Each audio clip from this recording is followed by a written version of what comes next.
Hello, everyone. And today is my pleasure to share with you some key findings of the project we just completed earlier this year. And it is about where we looked into amino acid profiles and energy in reduced crude protein diets. Just as usual, we probably generated more questions than findings from this project. So it's been a very interesting journey. So if you're a regular visit or listener of AgriFutures webinar, you may have already seen my previous presentations about experiment involved in this project. So today, my presentation will focus on objectives 2 and 4. So the first two objectives have been presented before, and also one paper has already been published, which I will share with you details if you would like to find out more.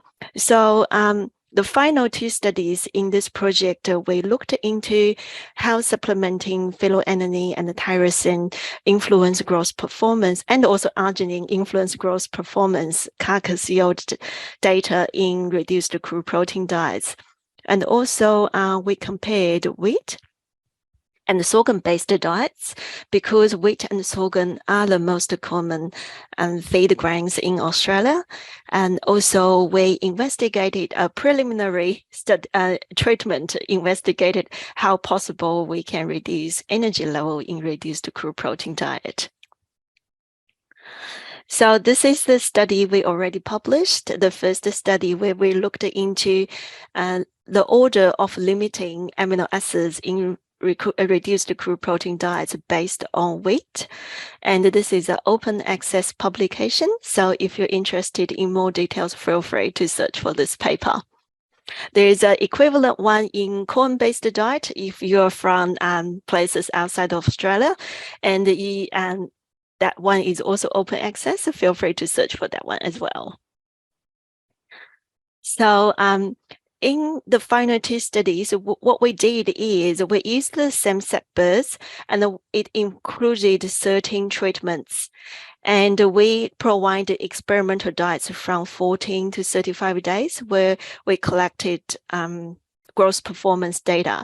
At the final day of the study, we processed the birds. 2 birds per pen were selected randomly. Selected 2 birds per pen whose body weight is close to the treatment mean are selected for carcass yield data evaluation. So by different combination of these 13 treatments, we were able to do 3 comparisons. So the first comparison is a 2 by 2 by 2 design. So in this comparison, we investigated 2 different levels of crude protein, 2 bases of different grains of the diet, and also 2 levels of digestible arginine to digestible lysine ratios. So this is the dietary composition and also some key nutrient specifications. And the full list of nutrient specification and composition, that's on our final report, which I believe will be published by AgriFutures very soon. So as you can see, when we reduce crude protein level in the diet, the inclusion rate of non-bound amino acids increased dramatically. And this may have some implications for what we've seen in this study. So this is the growth performance results. So when there for numbers there is no superscript, that means there is no significant difference. So what we found is there is significant may effect influence on weight gain. So sorghum actually outperformed weight in this study, surprisingly. And also, as we expected, reducing crude protein level from 21% to 17% compromised the weight gain and also feed intake. There was interaction in feed conversion ratio, which we will break down into these details. So for feed conversion ratio, there was no statistical differences for all diets containing conventional level of crude protein, regardless grain type or arginine supplementation level. And in the reduced crude protein diets, sorghum-based diets had a better feed conversion ratio than wheat. And this is very interesting. From memory, this is the first study we actually did wheat and sorghum comparison. We did lots of wheat to corn comparison in the past, but this is the first one we looked into sorghum-based reduced crude protein diet.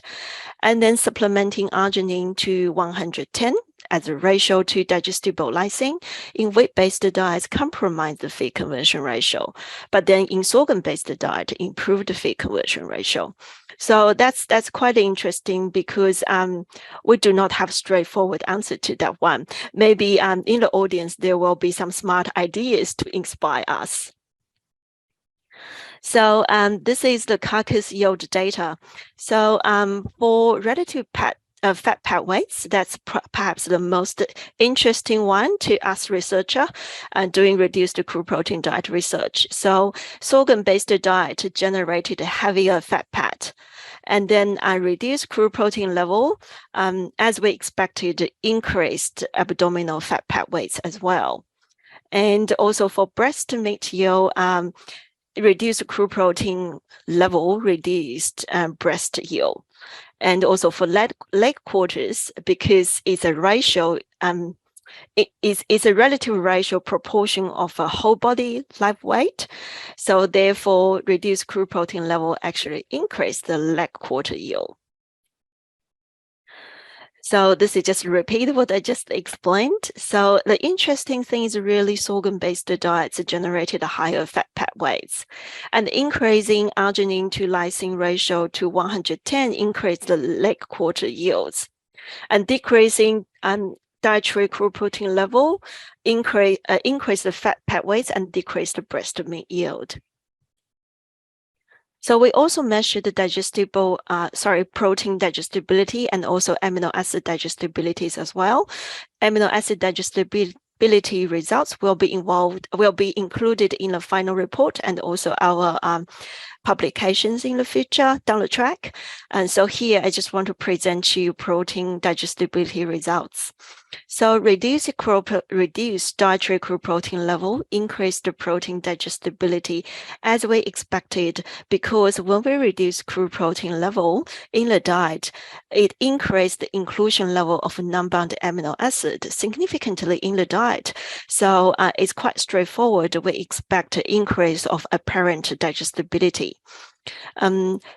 Interestingly, increasing arginine ratio to 110 relative to lysine compromised the jejunal protein digestibility in wheat-based diets, but increased the jejunal digestibility in sorghum-based diet. So we saw an interaction there. And this relationship is consistent with the feed conversion ratio results. And sorghum-based diets had a lower jejunal digestibility than wheat, but they have statistically similar ileal digestibility. So perhaps the sorghum-based diet here had a relatively slower protein digestion rate. So the reason we quantify jejunal digestibility, because it is a quick indication of how of the rate of protein digestion along the small intestine. But then in the end, the sorghum-based diet and the wheat-based diet had the same extent, the same quantity of protein digestion. Then the second comparison is a 2x2 comparison. So it's two different types of feed grain, and then two levels of phytoadenine and tyrosine. Why we chose this? Because this is derived from our previous findings. So it's an interesting hypothesis to test, but we didn't find anything interesting. And so phytoadenine and tyrosine supplementation did not really influence growth performance. And so we think there may be many reasons. So firstly, in conventional diet, they are not limiting, they are not deficient. And also how accurate our database is. There's very little information in the literature or all sorts of recommendation data about the nutrient values, the phytoadenine and the tyrosine values in feed ingredients. So they do not often get reported. So that could be something too. And then for apparent digestibility of protein, in this comparison, supplementing phenylalanine and tyrosine to 116 increased apparent protein digestibility. Again, we're not sure the reason. This is just the observation. So in distal jejunal, supplementing phenylalanine and tyrosine increased the digestibility of all tested amino acids except methionine and proline. And in distal ileum, supplementing phenylalanine and tyrosine increased the digestibility of all amino acids except the listed 5. So that's quite interesting. It is quite interesting. It also increased the protein disappearance rate as well for sorghum-based diet, but then there is no impact in distal ileal disappearance rate. So the third comparison in these two studies is where we looked into energy. So we get some conflicting results in the past when we look into energy level in reduced crude protein diet. So in this experiment, we reduced energy level by 0.5 megajoules per kilogram, and also 2 levels of crude protein. And this final treatment 13, so we did all the manipulations. So we reduced the energy level, we increased the phenylalanine and the tyrosine, and we also increased the arginine level in this comparison, in this diet.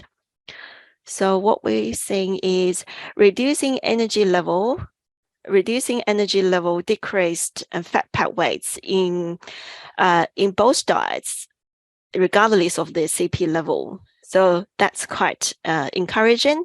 And also reducing energy by 0.5 megajoule per kilogram did not compromise performance in a conventional diet, but depressed weight gain and feed conversion in a reduced crude protein diet.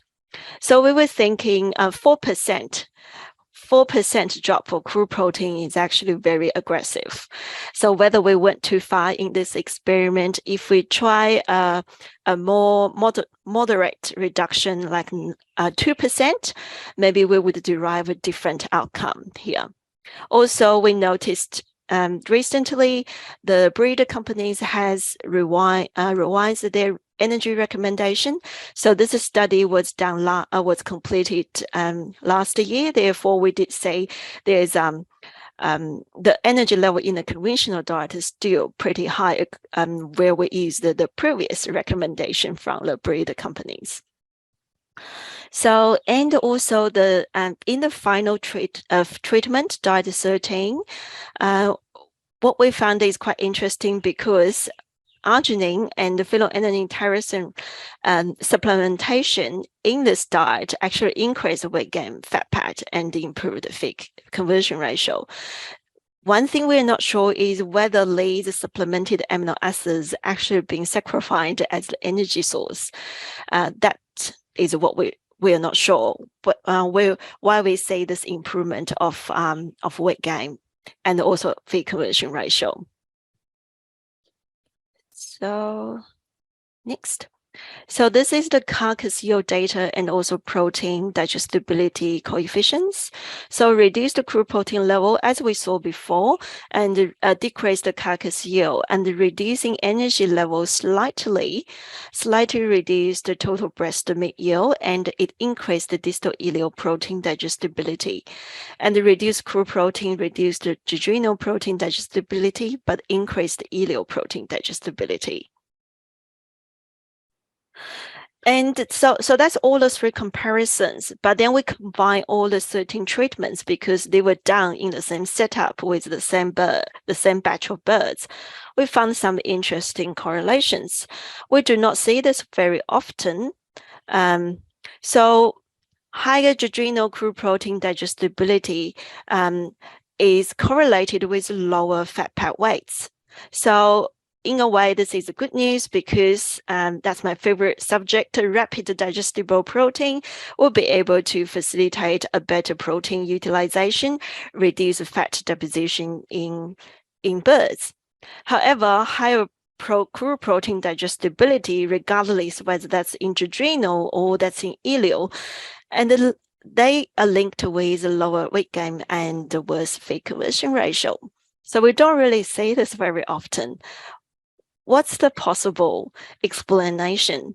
So pioneers like David Baker actually said something very, very smart in 2009.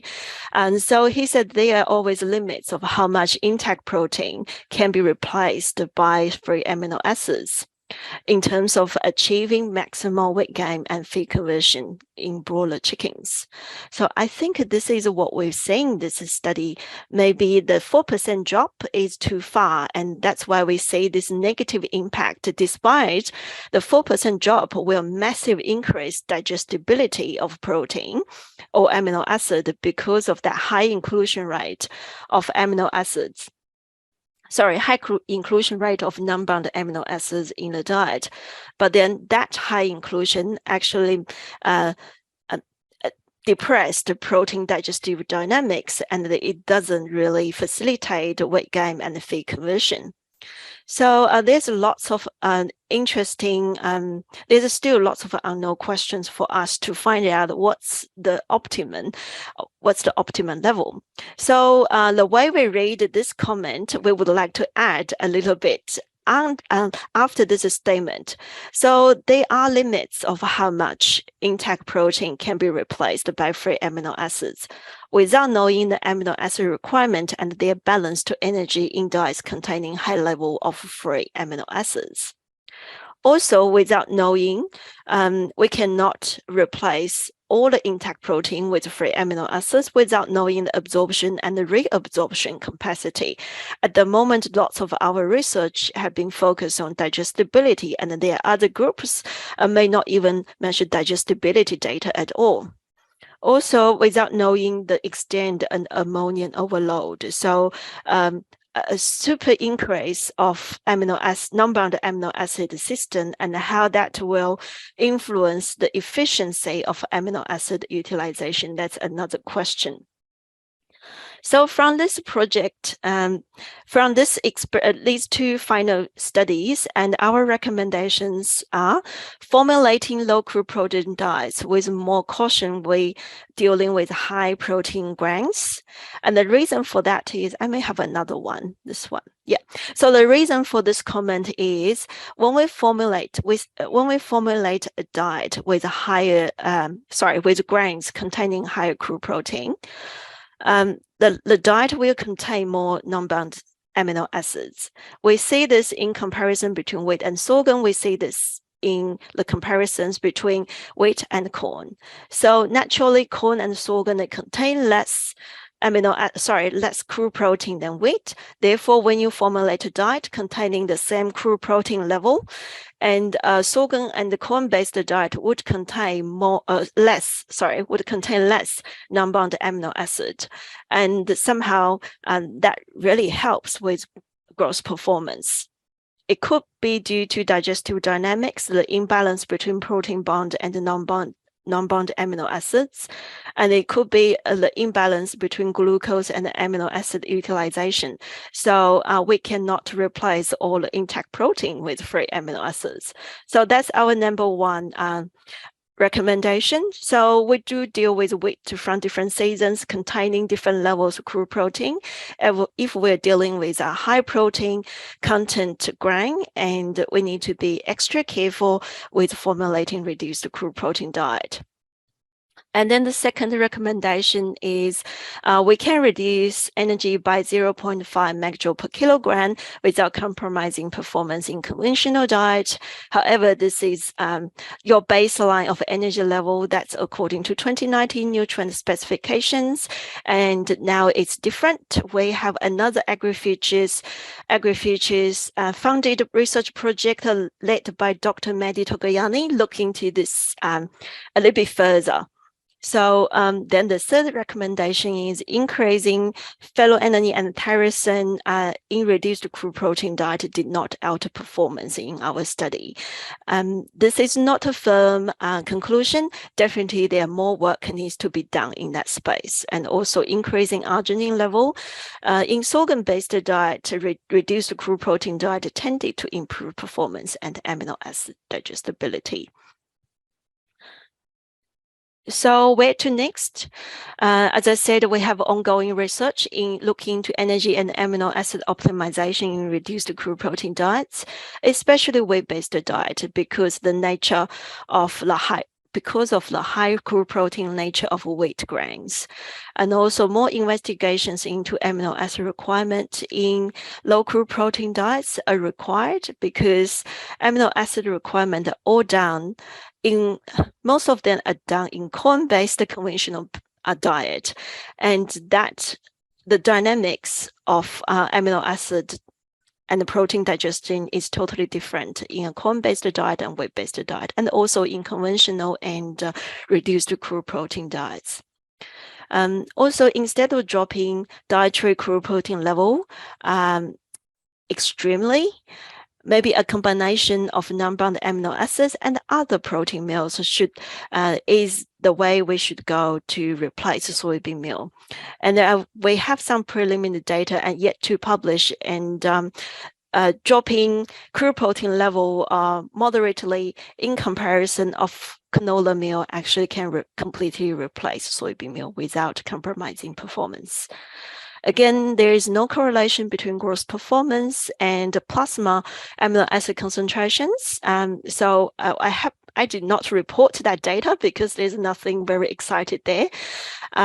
But then just to say, we need to look into a more dynamic measurement to understand amino acid utilization beyond digestibility.